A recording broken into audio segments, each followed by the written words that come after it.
Now, people in the world have called me a very, very humble man. Salt of the earth, even. Which is why when I'm right, I don't really like to shove it in people's faces. However, I made this video a couple of weeks ago and was called a massive racist for expressing my opinion. Let me just quickly jump into it really quick, okay? I predict that the Spider-Man 3 video game, which will be starring Miles Morales as the one and only Spider-Man, will absolutely flop.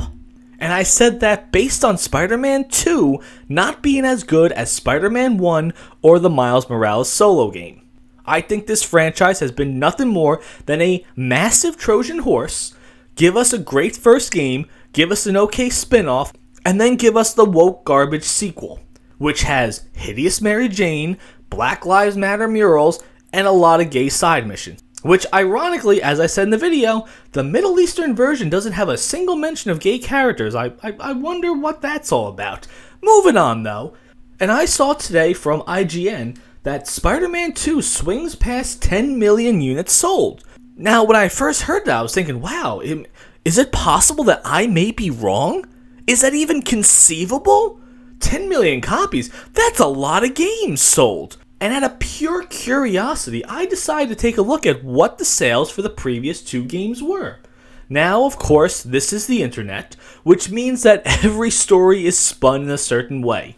Now, I typed in a very, very simple thing into Google. Sales for Spider-Man 1 the game. Pretty self-explanatory, right? And it says here, in 2020, Sony has announced that the original Spider-Man sold 20 million copies. 20 million copies! Now, if you were unfortunate enough to go to the LeBron James School of Victimhood, you don't really know what basic math is. That's actually half. Spider-Man 2 sold half as many copies as Spider-Man 1. Now, here's where the wording gets very, very odd. But first it said this is before the PS5 release, which means it could have sold a hell of a lot more copies after the PS5 release. It goes on to say, it was revealed that as of June 2020, 2 years after the game originally came out, both Spider-Man 2018 and the 2020 release of Miles Morales sold a combined 33 million copies. That's kind of a weird way to word it, right? Because at first glance, like, okay, that means Spider-Man 1 sold 20 million copies, and if the total combined was 33 million copies, that means that Miles Morales, the game, sold 13 million copies then, right? But they don't really tell you that at all. This site is GameSpot.com, and it says essentially the same thing. Marvel Spider-Man has recorded another sales milestone, as Insomniac confirmed this week that the PS5 and PS4 sales of the 2018 Spider-Man game and its spin-off Miles Morales have sold through more than 33 million copies globally. Why aren't you telling me what the Miles Morales game sold? And it goes on to say, the last time that Sony provided sales updates for the Marvel Spider-Man was in August 2019, when it revealed that the game has sold 13.2 million units. With repeat sales of the first game, its remastered edition on PS5, and the Miles Morales, those numbers have been bolstered up another 20 million since. So, these are two sites so far that have not told us how many copies the Miles Morales game has actually sold. But if you do a search of just sales for Spider-Man Miles Morales game, it says here from VG Charts that Miles Morales has sold over 10.2 million sales.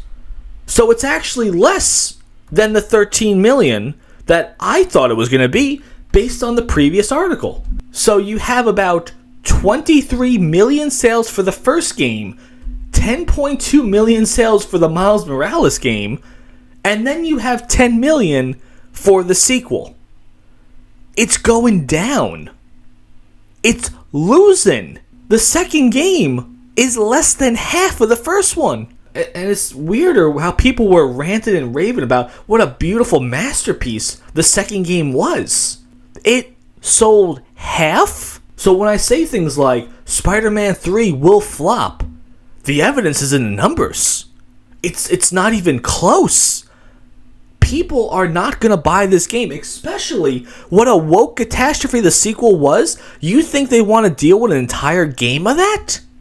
With Miles Morales? First of all, I think Marvel has absolutely dropped the ball on Miles Morales. They don't know what to do with him. First of all, give him his own name. That's what you should do off the back.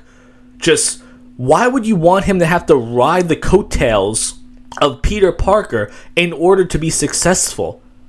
It just seems like you're handicapping him to start with, and you want to push him as the one and true Spider-Man? You can't even give him his own original name? So what do you guys think about that? Do you think I'm wrong here?